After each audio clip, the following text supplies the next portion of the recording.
Shalom Jemaat Tuhan, FGF Citylink Bandung. Nama saya Tawi, saya gembala dari FGF Shanghai. Senang boleh melayani Tuhan di tengah-tengah Anda pada siang hari ini. Terima kasih buat Pastor Henry dan Ibu Jenny atas kesempatan yang diberikan untuk boleh melayani Tuhan dan umatnya melalui kebenaran firman Tuhan yang sebentar lagi boleh kita dengar, saudara. Mari kita sama-sama berdoa, tundukkan kepala. Terima kasih Bapa di surga buat kasih setiamu di dalam setiap kehidupan kami, bahwasanya untuk selama-lamanya kasih setia Tuhan dan tidak habis-habisnya rahmat-Nya di dalam kehidupan kami. Terima kasih buat anugerah-Mu yang Kau berikan juga kepada kami siang hari ini untuk boleh mendengarkan rahmat kebenaran dari firman-Mu. Tuhan urapi, Tuhan jamah, biar kepada kami diberikan kasih karunia boleh mengerti rahasia kebenaran firman Tuhan. Jamah hati dan pikiran kami, jamah telinga kami, urapi dan kuasa Roh Kudus-Mu, sehingga kami boleh menangkap apa yang Tuhan nyatakan di tengah-tengah kami siang hari ini. Karena bagi Tuhan segala pujian, hormat dan syukur dulu, sekarang, sampai selama-lamanya. In Jesus mighty name, amin. Puji Tuhan. Hari ini saudara, kita akan belajar sama-sama kebenaran firman Tuhan. Tuhan merencanakan yang lebih besar, lebih baik, melebihi apa yang dapat Anda dan saya pikirkan. Walaupun mungkin 1,5 tahun ini pandemi terjadi atas bangsa negara kita, bahkan di seluruh muka bumi ini, tetapi sekali lagi firman Tuhan mengatakan bahwa Tuhan punya rencana yang baik di dalam setiap kehidupan kita. Dia sanggup melakukan melebihi apa yang Anda dan saya dapat pikirkan. Mungkin perjalanan gak mudah, mungkin perjalanan gak pasti, mungkin perjalanannya ada challenge tersendiri bagi Anda dan saya. Tapi start your impossible with God, itu tema kita hari ini, saudara. Berjalan dari kasih karunia kepada kasih karunia bersama dengan Tuhan. Amin, saudara. Ya, kita akan belajar dari firman Tuhan, Keluaran pasal 33 ayat 12 dan 13, saudara. Keluaran pasal 33 ayat 12 dan 13. Demikian firman Tuhan. Lalu berkatalah Musa kepada Tuhan, memang engkau berfirman kepadaku, suruhlah bangsa ini berangkat, tetapi engkau tidak memberitahukan kepadaku siapakah yang akan kau utus bersama-sama dengan aku. Namun demikian engkau berfirman, aku mengenal namamu, dan juga engkau mendapat kasih karunia di hadapanku. Ayat 13, saudara. Maka sekarang, jawab Musa, jika aku kiranya mendapat kasih karunia di hadapanmu, beritahukanlah kiranya jalanmu kepadaku, sehingga aku mengenal engkau, supaya aku tetap mendapat kasih karunia di hadapanmu. Ingatlah bahwa bangsa ini umatmu. Perikop ini berbicara percakapan antara Tuhan dengan Musa, bagaimana Musa meminta penyertaan Tuhan selama perjalanan di padang gurun, di mana Musa memimpin orang Israel berjalan bersama-sama di padang gurun. Diperkirakan hampir 1 juta jiwa, saudara. Pasti suatu perjalanan yang gak mudah. Berjalan di padang gurun, perjalanan yang melelahkan, yang panas terik, perjalanan yang berisiko karena di dalamnya banyak kalajengking dan ular beludak. Perjalanan hampir mustahil karena tidak ditemukan makanan sepanjang perjalanan itu. Gak ada toko makanan, saudara. Gak ada stok air, saudara. Mustahil rasanya. Dan perjalanan yang berbahaya. Tapi sekali lagi, Musa tahu dia butuh penyertaan Tuhan melewati padang gurun. Mungkin hari-hari ini perjalanan Anda gak mudah. Perjalanan Anda begitu berisiko. Rasanya cukup berbahaya. Melewati ketidakpastian, melewati hal-hal yang kadang mengkhawatirkan, kadang menakutkan. Tapi kita boleh belajar dari kisah Musa ini. Dia meminta penyertaan Tuhan di padang gurun. Amin, saudara. Kita butuh penyertaan Tuhan di padang gurun. Amin. Haleluya. Padang gurun ini gak ada treknya, saudara. Beda dengan jalan di kota. Mungkin ada batu pijakannya. Di padang gurun ini perjalanannya sepanjang mata memandang adalah pasir, saudara. Padang pasir, panas terik. seolah-olah kemana engkau pergi, Anda bisa pergi. Tapi udah pasti begitu besar resikonya. Dan Musa tahu perjalanan di padang gurun itu menjadi suatu perjalanan yang indah. Karena ada penyertaan Tuhan, karena ada pertolongan Tuhan, mereka akan mengalami kehidupan. Biarpun gak mudah, tetapi ada kasih karunia Tuhan, ada pertolongan Tuhan. Haleluya. Biar kita boleh mengalami perjalanan bersama dengan Tuhan. Amin. Start your impossible with God, saudara. Musa tahu dia butuh Tuhan melewati padang gurun. Ada hal perlu Anda ingat. Rupanya kisah kasih karunia ini bukan cuma di dalam perjanjian baru. Di dalam perjanjian lama pun banyak patriark-patriark iman itu berjalan di dalam kasih karunia. Kalau Anda temukan kisah Nuh, dikatakan dan dicatat di Alkitab bahwa Nuh beroleh kasih karunia di hadapan Tuhan. Musa juga demikian. Demikian juga dengan Ayub. Demikian juga dengan Yeremia. Demikian juga dengan Esther. Demikian juga dengan Yeskiel, Ezra, banyak lagi yang lainnya. Mereka butuh kasih karunia Tuhan. Kalau di dalam perjanjian lama saja, orang-orang ini butuh kasih karunia Tuhan melewati apa yang Tuhan untuk mereka mau lewati di dalam kehidupan mereka, di tengah-tengah zaman mereka. Demikian juga dengan kita. Amin, saudara. Siapa Anda dan saya sehingga kita beroleh kasih karunia di hadapan Tuhan? Seperti Tuhan berkata, aku mengenal namamu dan engkau beroleh kasih karunia di hadapanku. Apa yang firman Tuhan katakan? Siapa orang-orang yang beroleh kasih karunia di hadapan Tuhan? Yang pertama kita belajar, Anda dan saya mendapat kasih karunia di hadapan Tuhan. Ini perlu Anda ingat. Start your impossible with God. Anda mesti mengetahui kebenaran ini, bahwa Anda dan saya beroleh kasih karunia di hadapan Tuhan. Maksudnya bagaimana, saudara?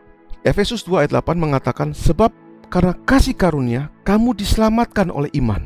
Itu bukan hasil usahamu, tapi pemberian Allah. Jadi buat setiap Anda dan saya yang percaya kepada Kristus sebagai Tuhan dan Juru Selamat, kasih karunia Allah lewat iman itu menyelamatkan Anda dan saya, menjadikan Anda menjadi milik Allah, beroleh kasih karunia di hadapan Tuhan. Ini hal yang indah. Ini suatu kebenaran yang penting buat Anda dan saya boleh mengerti. Di tengah perjalanan padang gurun, Anda mesti tahu kalau Anda dan saya beroleh kasih karunia di hadapan Tuhan oleh karena Kristus Yesus penebus kita. Amin, saudara. Sebab oleh Dia dan oleh karena darahnya kita beroleh penebusan dosa. Efesus 1 ayat 7 mengatakan, yaitu pengampunan dosa menurut kekayaan kasih karunia Tuhan. Anda beroleh kasih karunia di hadapan Tuhan. Walaupun perjalanan mungkin tidak gampang, padang gurun, tetapi ingat, Anda beroleh kasih karunia di hadapan Tuhan. Dan kasih karunia ini cukup untuk Anda dan saya boleh berjalan di dalam perjalanan yang gak mudah ini, yang penuh challenge ini. Anda dan saya beroleh kasih karunia di hadapan Tuhan. Pegang kebenaran ini, saudara. Di tengah Anda berjalan sendirian, di tengah Anda melewati perjalanan yang gak mudah, ingat janji Tuhan. Di dalam Kristus Yesus, saya beroleh kasih karunia di hadapan Tuhan. Sehingga Tuhan memampukan Anda, Tuhan menolong Anda, Tuhan menyertai Anda melewati padang gurun ini. Seperti Tuhan berkata kepada Musa, aku mengenal namamu dan engkau beroleh kasih karunia di hadapanku. Dan Musa berkata, jika aku beroleh kasih karunia di hadapanmu. Ini hal yang kedua, tunjukkanlah jalanmu kepadaku. Orang yang berjalan dari kasih karunia kepada kasih karunia selalu punya sikap hati, saudara. Ini sikap hati yang penting. Melewati padang gurun ini, punya sikap hati apa, saudara? Show me your way, oh God. Tunjukkan kepadaku jalanmu, ya Tuhan. Ya, bukan jalanmu, saudara, bukan jalan saya, tapi jalanmu, ya Tuhan. Itu penting, saudara.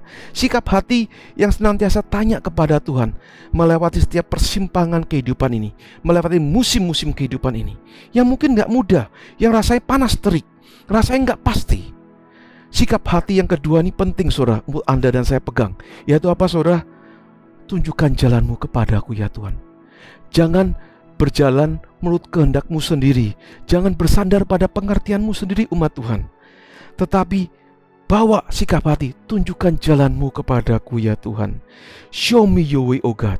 Mazmur 25 ayat 4 mengatakan, show me your way, oh God. Teach me your paths, God. Tunjukkan jalan-Mu ya Tuhan kepadaku, bahkan kehendak-Mu yang khusus di tengah-tengah perjalanan ini. Gitu ya saudara ya. Beda antara jalan Tuhan dan jalan Anda dan saya. Yesaya 55 ayat 8 dan 9 mengatakan, sebab rancanganku bukan rancanganmu, jalanku bukanlah jalanmu. Amin saudara. Jadi rupanya beda. Seperti tingginya langit dari bumi, demikian tingginya jalanku dari jalanmu, rancanganku dari rancanganmu. Ingat baik-baik, ada yang namanya jalannya Tuhan, ada namanya rancangannya Tuhan. Itu lebih dari jalanmu dan rancanganmu. Amin saudara. Jadi Anda perlu tanya Tuhan. Orang yang boleh dikasih karunia di hadapan Tuhan selalu punya sikap hati, tunjukkan jalan-Mu kepadaku ya Tuhan. Dia punya kerinduan untuk mencari dan menempuh jalannya Tuhan, rancangannya Tuhan bagi kehidupannya. Ini hal yang kedua yang penting. Kenapa saudara Anda tidak boleh menempuh jalan Anda sendiri? Karena firman Tuhan katakan, manusia itu seringkali menempuh jalannya yang sesat. Karena kita sering cari yang gampang, yang enak, yang menyenangkan kita. Yesaya 53 ayat 6 mengatakan, kita sekalian sesat seperti domba. Masing-masing kita mengambil jalannya sendiri. Nah itu yang ada saudara. Kita seringkali menempuh jalan kita sendiri, akhirnya kita sesat seperti domba yang tersesat saudara. Tapi syukur kepada Tuhan, Dia gembala yang baik. Saudara, amin. Dia gembala yang baik, yang membawa dan melepaskan Anda keluar dari kesesatan itu. Haleluya. Mazmur 25 ayat 8 mengatakan, Tuhan itu baik dan benar, sebab itu Ia akan menunjukkan jalan kepada orang yang sesat. Praise the Lord. Tuhan menunjukkan jalan bagi Anda dan saya keluar dari kesesatan yang kita tempuh selama ini, karena kita menempuh jalan kita sendiri. Kita harus belajar menempuh jalan Tuhan. Kita harus belajar menangkap rancangan Tuhan di tengah-tengah kehidupan kita. Dia punya rancangan damai sejahtera, hari depan yang penuh harapan. Walaupun mungkin pandemi lagi sedang terjadi saudara, tetapi sekali lagi tidak ada yang mustahil bagi Tuhan. Yang percaya katakan amin. Tidak ada yang mustahil bagi Tuhan, karena Tuhan sanggup melepaskan Anda dari kesesatan. Dia menunjukkan jalan kepadamu. Mazmur 25 ayat 12 mengatakan, siapakah orang yang takut akan Tuhan? Kepadanya Tuhan menunjukkan jalan yang harus dipilihnya. Janji Tuhan diulang lagi, Tuhan akan menunjukkan jalan kepadamu saudara, yang harus engkau pilih. Bila Anda dan saya hidup takut akan Tuhan, Tuhan sanggup menunjukkan jalan yang harus engkau pilih. Kita perlu belajar di tengah-tengah perjalanan padang gurun ini, punya hati yang takut akan Tuhan, mencari wajah Tuhan lebih dulu, menghormati Tuhan, menangkap rancangannya di dalam kehidupan kita, sehingga Dia akan menunjukkan jalan yang harus engkau pilih di tiap persimpangan kehidupan yang engkau harus lewati saudara. Amin. Tuhan gak pelit loh saudara. Bayangkan Bapa kita yang gak sempurna di muka bumi ini aja, waktu Anda telepon, kalau Anda nggak tahu jalan atau tersesat di tengah perjalanan Anda tanya, Pak, bagaimana saya harus melewati ini? Mana yang harus saya pilih jalannya? Dia akan menunjukkan jalan yang baik supaya Anda dan saya tidak tersesat melewati perjalanan di muka bumi ini. Apalagi Bapa kita yang sempurna yang di surga. Waktu Anda berseru kepadanya dan berkata, Bapa, tunjukkan jalanmu kepadaku, melewati padang gurun ini, lewati panas terik ini, melewati ketidakpastian ini. Percayalah, Bapa kita yang baik, yang bertahan dalam kerajaan surga itu akan menunjukkan jalan yang harus engkau pilih. Amin. Mazmur 32 ayat 8 mengatakan, Aku hendak mengajarkan dan menunjukkan kepadamu jalan yang harus kau tempuh. Aku hendak memberi nasihat, mataku tertuju kepadamu. Dia memperhatikan, Dia mengawasi. Dia tidak ingin Anda tersesat. Dia bukan Tuhan yang jauh. tapi Dia juga Tuhan yang dekat, menyertai, menuntun Anda pada jalan kebenarannya. Karena Dia adalah jalan, kebenaran, dan hidup. Amin saudara. Dia akan menunjukkan kepadamu jalan mana yang harus engkau pilih. Buka hatimu, selalu berkata kepada Tuhan, melewati ketidakpastian yang kau lewati saudara. Lord, Bapa, show me your way. Tunjukkan jalanmu kepadaku. Dan minta ampun kalau engkau selama ini menempuh jalanmu sendiri, bersandar pada pengertianmu sendiri. Akui Tuhan dalam setiap lakumu, Dia akan meluruskan jalanmu. Amin saudara. Yang kedua, sikap hati, show me your way, oh God. Orang boleh kasih karunia di hadapan Tuhan selalu berkata, show me your way, oh God. Supaya apa saudara? Nah ini biasanya saudara, ini yang ketiga. Biasanya orang tanya kepada Tuhan, show me your way. Biasanya nih saudara, kalau jalannya udah buntu, udah mentok, rasanya semuanya tambah amburadul, gak jelas, dia baru tanya show me your way. Saudara ya saudara, kenapa? Capek Tuhan, banyak air mata, banyak pergumulan, banyak ketidakpastian, baru nanya, kalau gitu Tuhan, depan mentok ya, kiri mentok, kanan mentok, belakang mentok, wis gak ada jalan lagi, ngadep ke atas. Ya wis Tuhan, apa Tuhan maumu? Nah gitu saudara. Kadang-kadang dibuat situasi meyu pamfak lagi saudara, udah gitu saudara, baru tanya Tuhan. Tapi Tuhan izinkan itu supaya kita apa saudara? Supaya kita tanya Tuhan, tunjukkan jalanmu kepadaku. Why?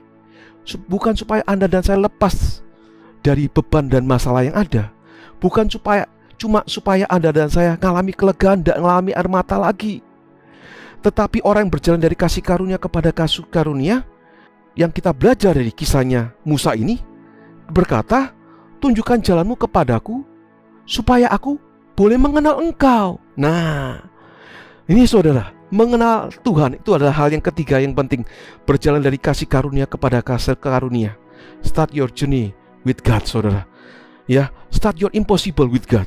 Maksudnya apa? Supaya aku mengenal engkau. Ini hal yang penting yang ketiga. Berjalan dari kasih karunia kepada kasih karunia. Bukan cuma Anda supaya mengalami kelegaan, gak lagi ada air mata, tetapi supaya aku boleh mengenal engkau. Kenapa saudara begitu penting? Karena umat Tuhan bisa binasa karena tidak mengenal Tuhan. Hosea 4 ayat 6 mengatakan, umatku binasa karena tidak mengenal Allah. Orang Israel yang keluar berjalan di padang gurun ini ngalami mujizat demi mujizat, pertolongan Tuhan demi pertolongan Tuhan. Tapi begitu ada masalah lagi, ada pergumulan lagi, takut lagi, khawatir lagi, gak percaya kalau Tuhan sanggup memelihara, gak percaya kalau Tuhan sanggup menolong. Yang ada malah negative thinking saudara. Emang gak ada kuburan di Mesir sampai kita mesti mati semua di padang gurun? Mana katanya Tuhan tolong? Mana katanya Tuhan menyertai? Nah saudara, mereka gak bisa belajar melihat kalau Tuhan adalah Tuhan yang hidup berjalan menyertai mereka. Bahwa ternyata masalah kehidupan adalah tempat di mana Tuhan membawa mereka untuk boleh mengalami pengenalan akan Tuhan. Mereka belajar tentang kesetiaan Tuhan itu begitu teruji. Mereka belajar bahwa pertolongan Tuhan tidak pernah terlambat. Ternyata Tuhan itu adalah Tuhan yang menyembuhkan, memulihkan keadaan mereka lewat masalah. Ternyata Tuhan adalah Tuhan yang memberkati dan memelihara mereka melewati ketidakmungkinan. Bahwa Tuhan akan menuntun mereka ke jalan yang benar dan melepaskan mereka daripada yang jahat. Bahwa Tuhan memberikan sukacita dan damai sejahtera even di tengah-tengah badai sekalipun. Itu adalah kebenaran yang Tuhan mau mereka belajar makin mengenal Tuhan di tengah-tengah masalah kehidupan. Itu hal yang ketiga saudara. Orang yang berjalan dari kasih karunia kepada kasih karunia, gak berkata cuma show me your way oh God, tapi supaya aku boleh mengenal engkau. Karena itu yang berharga, itu yang termulia di dalam kehidupan Anda dan saya.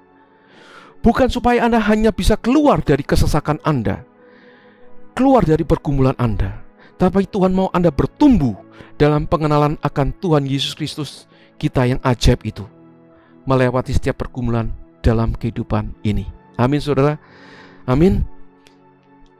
Di dalam pergumulan itu, katakan kepada Tuhan, aku mau mengenal engkau lebih dalam ya Tuhan.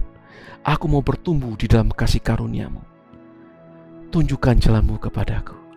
Aku akan belajar mengenal engkau dan mengalami engkau melewati padang gurun ini, melewati ketidakpastian ini.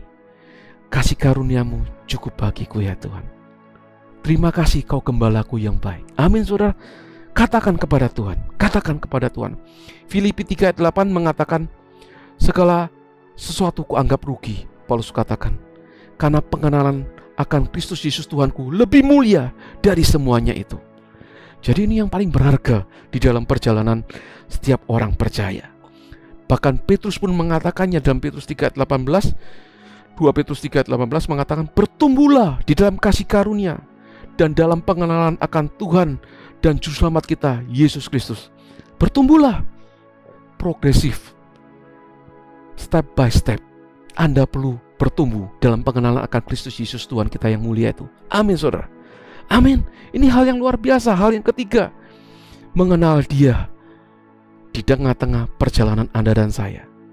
Dan yang selanjutnya, yang terakhir, tujuan dari semuanya itu supaya aku tetap beroleh kasih karunia di hadapan-Mu. Jadi, karena kita beroleh kasih karunia di hadapan Tuhan, Anda berkata, tunjukkan jalan-Mu kepadaku ya Tuhan. Show me your way, oh God. Supaya apa? Supaya aku boleh mengenal Engkau. Setelah mengenal Tuhan, maksudnya apa? Waktu Anda makin mengenal Tuhan, di situ Anda tetap ada di dalam kasih karunia Tuhan. Supaya aku tetap ada di dalam kasih karunia-Mu. Inilah perjalanan start your impossible with God. Berjalan dari kasih karunia kepada kasih karunia. Walaupun perjalanan nggak mudah, perjalanan padang gurun, melewati ketidakpastian, tetapi Tuhan pelihara Anda tetap beroleh kasih karunia di hadapan Tuhan. Itu hal yang terindah. Sehingga aku tetap beroleh kasih karunia di hadapan-Mu. Apa maksudnya? Waktu beroleh kasih karunia di hadapan Tuhan, begitu lewati pergumulan lagi, season yang lain lagi, ketidakpastian yang lain lagi, dia lihat, dia tetap beroleh kasih karunia di hadapan Tuhan. Sehingga dia boleh berkata lagi, Tuhan, di tengah pergumulan ini, tunjukkan jalan-Mu kembali kepadaku ya Tuhan. Sehingga aku boleh makin mengenal Engkau. Ngalami Tuhan lagi saudara. Dan akhirnya aku tetap beroleh kasih karunia di hadapan-Mu. Ini beroleh kasih karunia lagi. Lewat season selanjutnya, kehidupannya, lalui pergumulan lagi, dia ngalami pergumulan lagi, dia ingat janji Tuhan, aku tetap beroleh kasih karunia di hadapan Tuhan. Lalu dia berkata, tunjukkan jalan-Mu kepadaku ya Tuhan. Sehingga aku boleh makin mengenal Engkau. Oh ternyata Engkau penyembuhku. Oh Engkau yang memberkati aku. Engkau yang menuntunku ke jalan yang benar. Kau melepaskan aku daripada yang jahat. Sehingga lewati masalah itu, dia mengalami kelegaan. Dan dia berkata, aku beroleh kasih karunia, tetap beroleh kasih karunia di hadapan-Mu ya Tuhan. Itu maksudnya perjalanan dari kasih karunia kepada kasih karunia. Di tengah-tengahnya adalah tunjukkan jalan-Mu kepadaku, supaya aku boleh mengenal Engkau dan tetap beroleh kasih karunia di hadapanku. Puji Tuhan, saya berharap Anda boleh belajar kebenaran firman Tuhan ini, sehingga sungguh perjalanan bersama dengan Tuhan boleh kita alami melewati setiap musim kehidupan ini, melewati setiap persimpangan kehidupan ini. Mungkin perjalanan tidak gampang saudara, tetapi Tuhan merencanakan yang lebih besar, lebih baik daripada apa yang dapat Anda dan saya pikirkan. Tuhan Yesus memberkati. God bless you all. Mari kita berdoa sekali lagi. Bapa di surga, terima kasih kalau firman Tuhan sudah disampaikan. Bagaimana setiap kami sebagai orang percaya boleh mengalami perjalanan bersama dengan Tuhan, berjalan dari kasih karunia kepada kasih karunia, di mana sikap hati kami selalu bertanya kepada Tuhan, tunjukkan jalan-Mu kepadaku ya Tuhan. Show me your way, oh God. Di mana ada jalan-Mu Tuhan, ada rancangan-Mu ya Tuhan, melebihi rancanganku, melebihi jalanku Tuhan. Kalau jalanku seringkali sesat, tetapi jalan-Mu adalah jalan kebenaran dan hidup. Terima kasih Tuhan, Engkau menunjukkan jalan-Mu kepada setiap kami, sehingga di dalam perjalanan itu setiap kami boleh makin mengenal Engkau, ngalami Engkau. Engkau penyembuhku, Engkau yang memberkati hidupku, Kau yang jadi pelita bagi kakiku, terang bagi jalanku. Engkau yang menuntun aku ke jalan yang benar. Kau gembalaku yang baik. Engkau adalah kebenaranku ya Tuhan. Engkau yang menghardik ombak badai di dalam kehidupanku, sehingga aku boleh mengalami damai sejahtera-Mu, shalom daripadamu. Pengenalanku berjalan bersama dengan-Mu boleh bertumbuh Tuhan, sehingga aku boleh tetap di dalam kasih karunia-Mu. Begitu ajaibnya firman-Mu.